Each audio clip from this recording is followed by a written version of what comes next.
तो थोड़ी देर में एक कलुआ मेहतर आ जाता है। और जब कलुआ मेहतर आ जाता है, कहा है राजा से, हमें तू पहले ये बता, हम तुझे खरीद तो लेंगे, तुझे हम खरीद तो लेंगे, लेकिन तुझे काम मरघट का करना पड़ेगा, बता कर लेगा? है?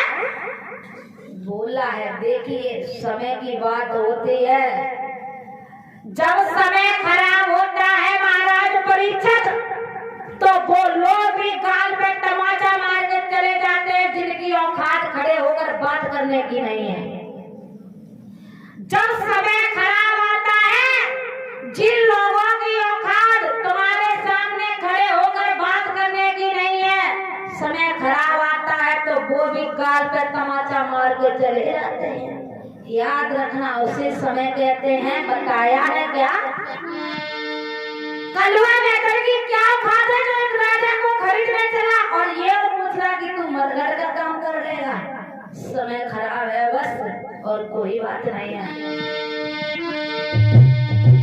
और उस समय की बात समय को परख तो है रे ज्ञानी।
₹50 लालू मिस्त्री और प्रेमपाल।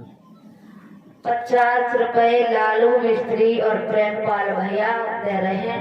भगवान से मंगल कामना की कामना करेंगे और कहेंगे हमारे भैया की हमेशा धन दौलत के योगी भंडार भरते रहना प्रभु, यही हमारी आकांक्षा और अभिलाषा है। याद रखना, आज महाराज हरिश्चंद्र कहने लगे, हम तेरे हाथ जोड़ रहे हैं, तू हमें खरीद लीजिए, मरघट से भी घटिया अगर काम होगा हम वो भी कर लेंगे, क्योंकि हम नहीं करेंगे, हमारा समय करवाएगा। हम तो नहीं करते, क्योंकि हम नहीं करते, हमारा समय करवाएगा, हम कर लेंगे, आप जो भी करेंगे हम वही करेंगे। जैसे ही पूछा है विश्वामित्र को, इस नौजवान का मूल्य बताइए कितने का है? विश्वामित्र ने कहा कौन सा भी ले लीजिए, 3 में से सबका मूल्य 20 बार सोना ही है बस। 20 बार जैसे सोना निकाल के देने को तैयार हुए, रानी तारा ने अपने पिया हरिश्चंद्र के पैर पकड़ लिए, कहने लगी पिया क्या करने जा रहे? राजा हरिश्चंद्र ने कहा मतलब तू बिकेगी नहीं? अरे रानी अगर नहीं बिकती तो घर पे ही मना कर देती, तो यहाँ हमारी बेइज्जती क्यों कराने लाई है? रानी का नहीं पिया, ऐसी बात नहीं है, हम बिकने को तैयार है, लेकिन मेरे कंठ तुम ऐसा करो पहले हमें बेच दो तब तुम बिको। अगर तुम बिक गए और तुमने हमें बाद में बेचा तो हम तुम्हारे कोई नहीं रहेंगे, तुम्हारा हमारे ऊपर कोई अधिकार नहीं, इसलिए तुम बाद में बिकना मेरे पिया, पहले हमें बेच दीजिए। देखिए स्त्री की बुद्धि में मसाला, कितनी ज्ञानवान है रानी तारा। कहा पिया पहले हमें बेचिए, अगर तुम बिक के चले गए तो हम पर क्या अधिकार तुम्हारा? कर्ज तो तुम्हारा बना रहेगा और हम भी बच जाएंगे। याद रखना। थोड़ी देर बाद एक वेश्या आई है।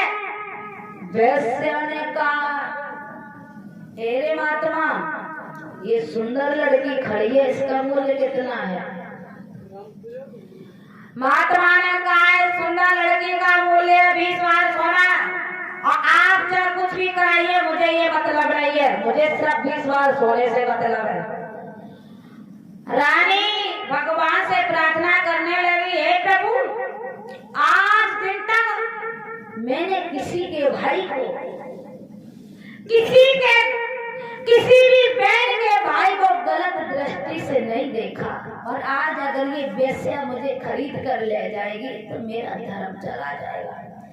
हे प्रभु, अगर मैंने अपने पति से हृदय से और आत्मा से सच्चा प्रेम किया हो, अपने पति के अलावा किसी भी अन्य पुरुष को अगर मैंने गलत दृष्टि से न देखा हो, तो मेरे नाथ मुझे इस वेश्या से बचा लिया। उसी समय थोड़ी देर बाद एक ब्राह्मण देवता आ जाते हैं। ब्राह्मण देवता ने कहा है, अरे इस लड़की का मूल्य हमें बताइए, इससे हम खरीदेंगे क्योंकि हमें ज्यादा जरूरत है। कहा कि तुम क्या कराओगे? कि हम कुछ भी कराएं, इस लड़की का मूल्य बताइए। कहा 20 बार सोना। उस तारा को खरीद लिया ब्राह्मण देवता ने। जब तारा बिक गई तो बेटा रोता से रोने लगा। ब्राह्मण देवता को दया आ गई। ब्राह्मण देवता ने रोहतास को भी खरीद लिया। सोना कितना हुआ? 40 बार। इधर कलुआ मेहतर ने राजा को भी खरीद लिया। 60 बार सोना हो गया, कर्ज हो गया अदा। अब इधर अपने अपने घर को चले। जिन्होंने खरीदा वो लेकर के चले, तो जाते समय झुक करके रानी के हाथ जोड़े महाराज हरिश्चंद्र। क्यों जोड़े?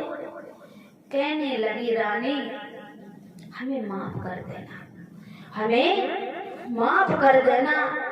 ऐसा कोई दुनिया में पुरुष नहीं होगा मेरे अलावा दूसरा जिसने भरे बाजार में खड़ा करके अपनी पत्नी को बेचा हो।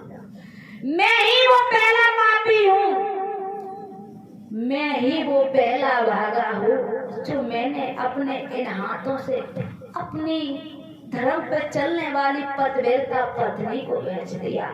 हो सके देवी, हे मेरे दिल की देवी, मुझे माफ कर देना और